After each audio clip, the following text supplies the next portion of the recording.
Happy Sunday! Thanks for joining us for Bayview Kids this week. We're so excited for you to join us to worship God and learn more about Him. But before we begin, we want to invite you and your parents to connect with us through our website, bayviewglen.org/kids, where you can email us with any questions and learn about what we do at Bayview Kids. All right, let's get ready to worship and learn more about God together.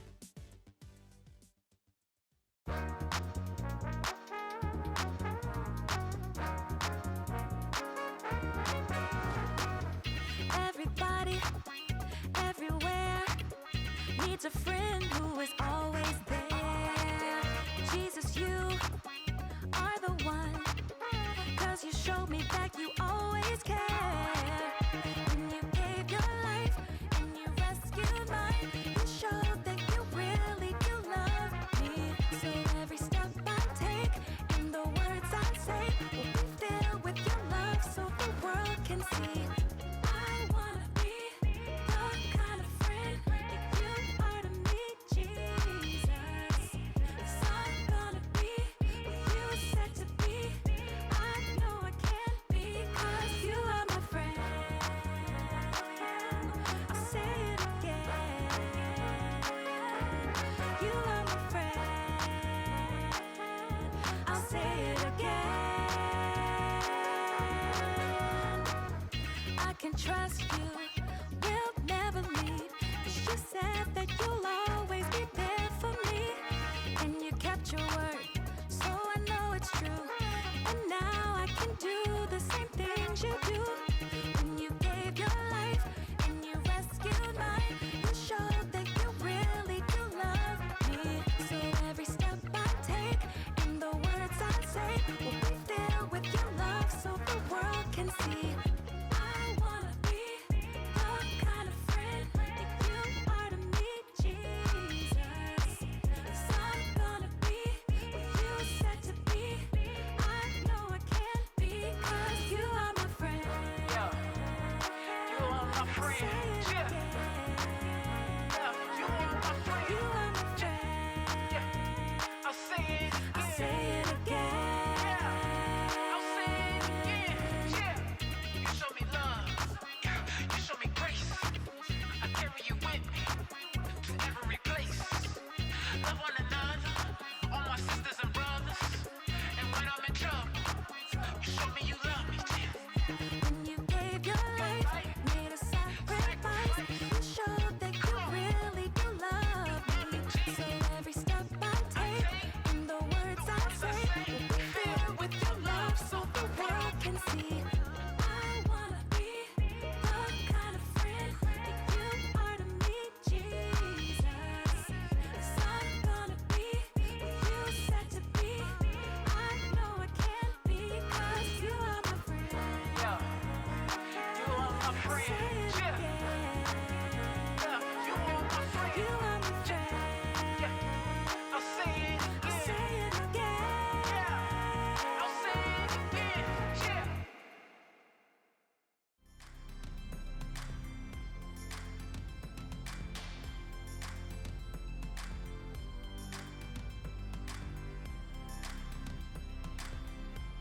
Ten, nine, eight, seven, six, five, four, three, two, one.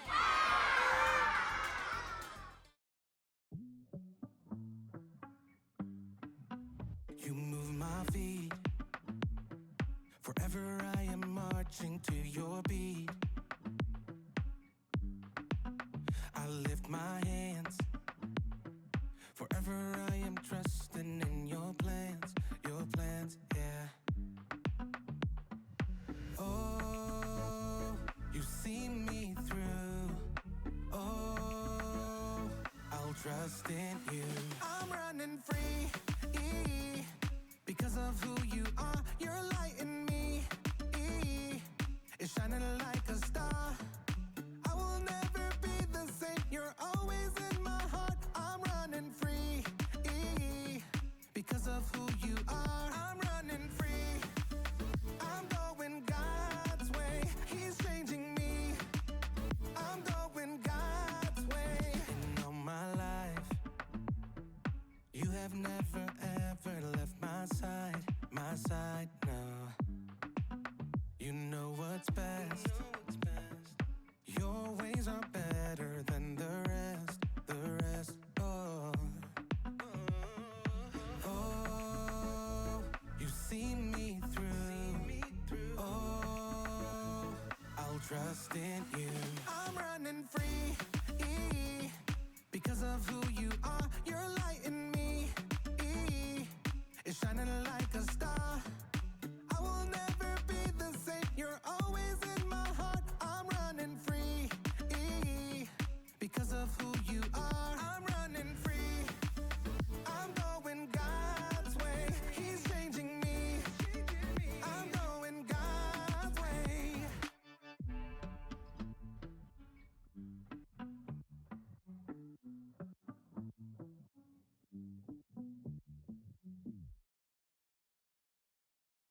Who? You know what time it is? Time to hear a story full of wonder. There's so much fun we'll have learning together. So let's go down to the clubhouse with Ollie and his friends. Let's go down to the clubhouse where wonder never ends at the Wonder Clubhouse. We with you at the Wonder Clubhouse. We with you. Aw, you're okay, little friend. I'll take care of you. Oh, hi, friends. I'm Zoe. Today I'm playing doctor, and I'm taking care of all my fluffy friends. Aw, Scruffy needs a Band-Aid for his boo-boo. Should I give Scruffy the yellow Band-Aid or the red Band-Aid? I use the yellow one. There you go.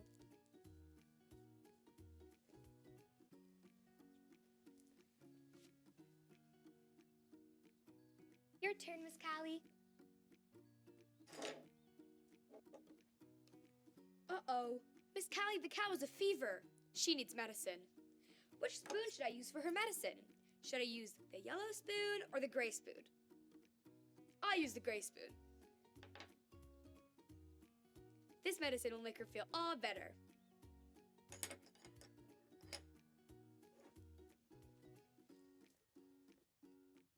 Your turn, Mr. Bruce. Oh no, what happened to your fin, Mr. Bruce? Friends, do you think it's broken? We should put a cast on it. That'll make it feel better. I have a blue cast and a red cast. Which one should I use? I use the red one.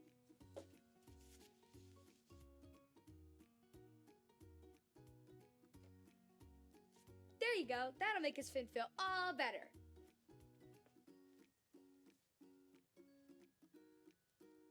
Thank you so much for helping me, friends. We made so many choices. Who? It's Ollie! Hello, Zoe. Who? Playing doctor's office, are you? I am, Ollie. We're making all my fluffy friends feel better. You knew what was best for your friends. It's true. And God will always know what's best for you. Listen to this story. Just follow me through. Who? Follow me through, who? Ollie's got a Bible story for me and you.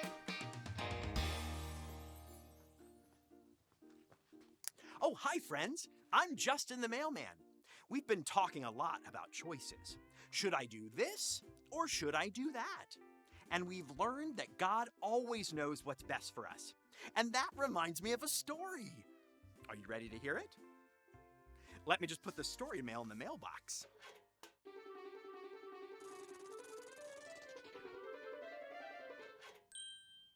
So today's true story from the Bible begins with a very important man who leads a lot of soldiers. His name is, drumroll please, Naaman. Uh-oh, Naaman. What's happening? Oh no, are you sick? Naaman was sick. He had boo-boos all over his skin, and there was no medicine for it. But a girl that worked for Naaman told told him that a man named Elisha could help him. Elisha loved God, and he was a prophet, which means he gave people messages from God. Elisha heard that Naaman needed help, so he sent a messenger to tell Naaman to go to the water and dip in it 7 times. Naaman had a choice to make. Do what God said and dip in the water 7 times, or keep looking for another way to get better. What do you think Naaman should do? Let's see what he does. Oh no! Naaman is walking away. He's not doing what God said. Naaman did not understand why God told him to dip in the water 7 times, but Naaman's workers told him, "You should do what God says." So finally, Naaman decided to trust God and go dip in the water 7 times. Let's count for him. Ready? Here he goes. 1, 2, 3, 4, 5, 6, 7. You did it, Naaman! And look, Naaman's boo-boos are gone. Naaman learned that God knew what was best for him, and we know that God knows what's best for us, too. Oh, hi, Ollie. Tell me, who knows what's best for you? God knows what's best for me. Yes, it's true. Now let's hear it from you. Tell me, who knows what's best for you? God knows what's best for me. That's the truth, friends. Bye. So there's your story, and it's all true. God knows what's best for me and for you. Thanks, Ollie. Goodbye to you. Hoo, hoo. Wow! Naaman listened to what God said, and God made Naaman feel all better. God knew what was best for Naaman, and God knows what's best for us, too. I think I got the story. Did you get it? If you did, say got it. Get it? Got it! Good! I know! Let's look for more stories in the Bible. I'll see you next time.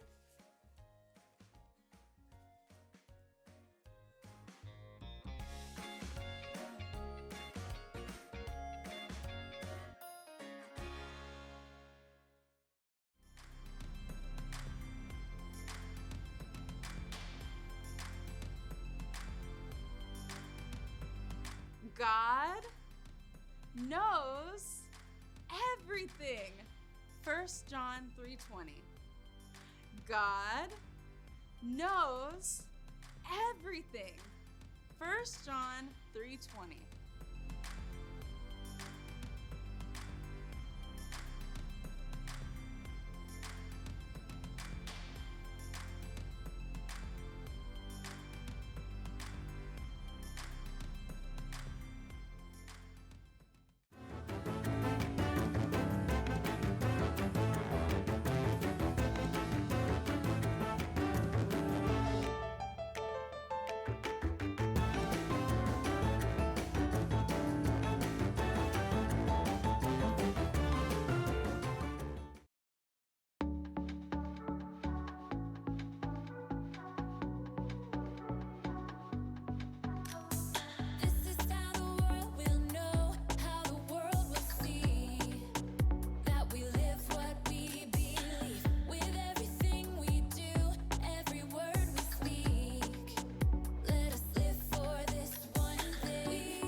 Welcome to Story Lab.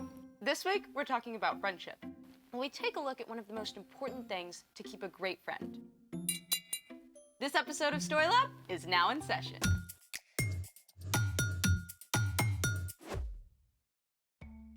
Hey, I'm Sebastian. And I'm Skylar. We're talking about friendship. And what is friendship, Sebastian?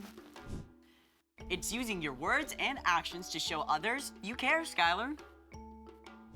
Ding, ding, ding. We have a winner. I win? Yes, go me! What did I win for? I mean, all I did was define friendship. Anyone who can be a good friend is winning. So, do I win anything? Well, I was thinking, how about you win the amazing opportunity to decide what we're doing today? Wait, I thought you were supposed to figure that out. I got as far as this pickle jar and then I got stuck. Look, I was really tired and then I decided to Google and then I got totally sidetracked by a cat video and I'm really sorry. Can you please forgive me? Stop right there. I need to fully take in this moment. What? The moment where you don't have everything completely perfect and put together. Mountaintop experience, huh? It's amazing. Okay, now you've had your little moment. Can you help us out with the situation that does not feel very harmony-us? Trust me, my friend, I am hatching a plan. Good. What is it? Oh, I remember doing this a lot as a kid.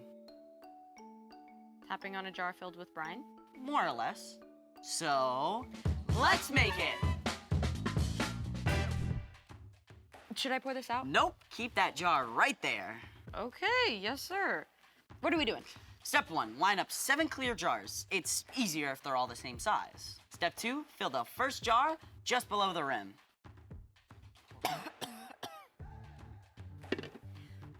What about the others? Oops, need more water.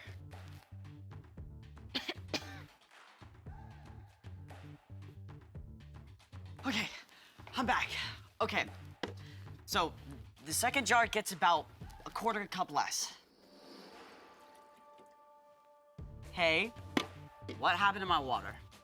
Oh, sorry, I didn't realize it mattered exactly You drank how the much. experiment? I was thirsty after all those pickles! You do the rest. Sorry. Okay, how much? Just a quarter cup less in each jar. I'll go get more water.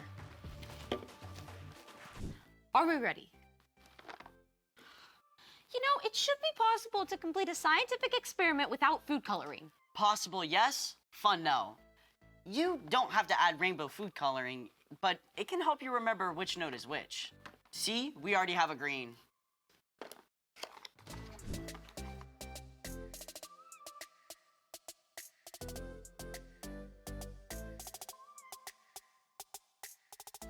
You want to tell everyone what we have here? This, my friends, is a water xylophone. So cool. Can I try? I won't mess it up anymore. Promise. Okay, fine. Thank you.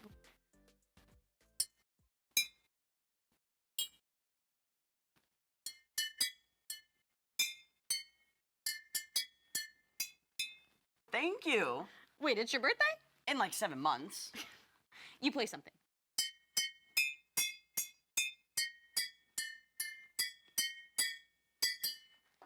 Is that ode to joy? I'm impressed. Okay, do it.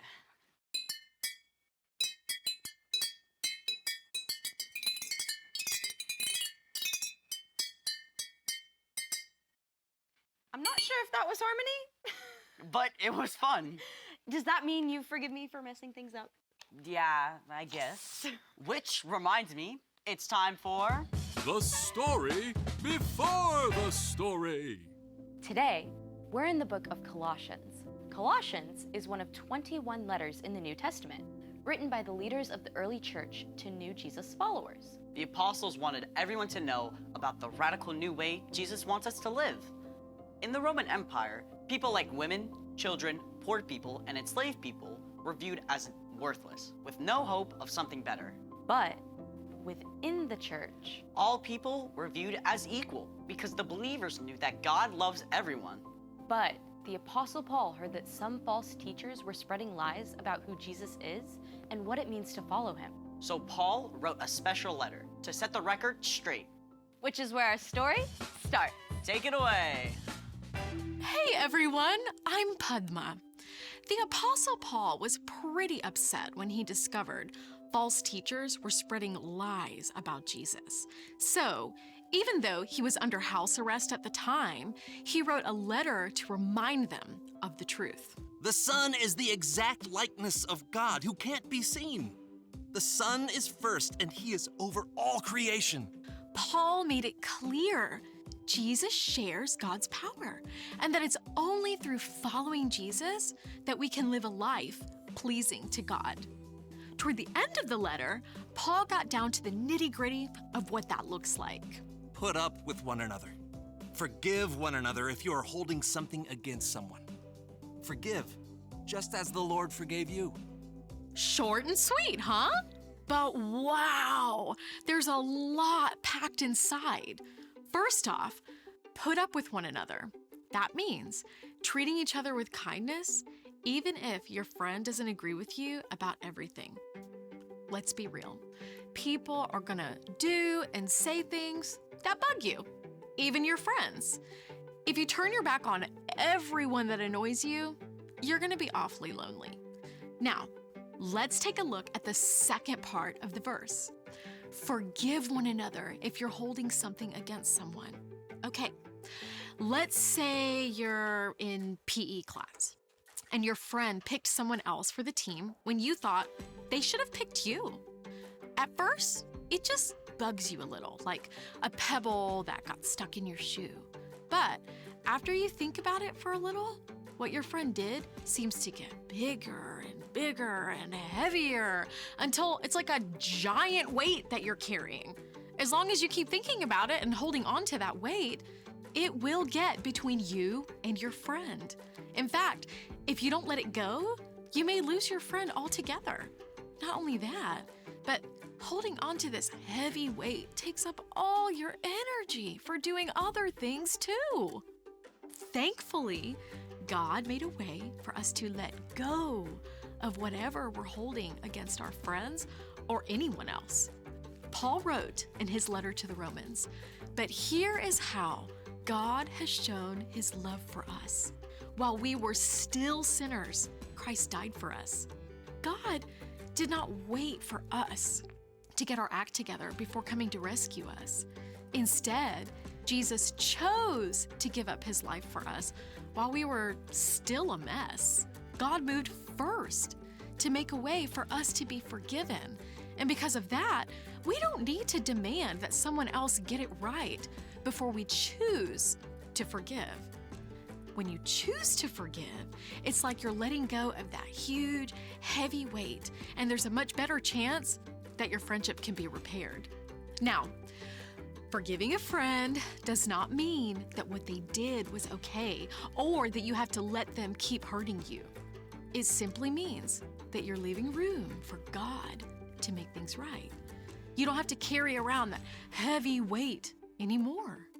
When you choose to forgive your friends, you may find that they're more ready to forgive you too.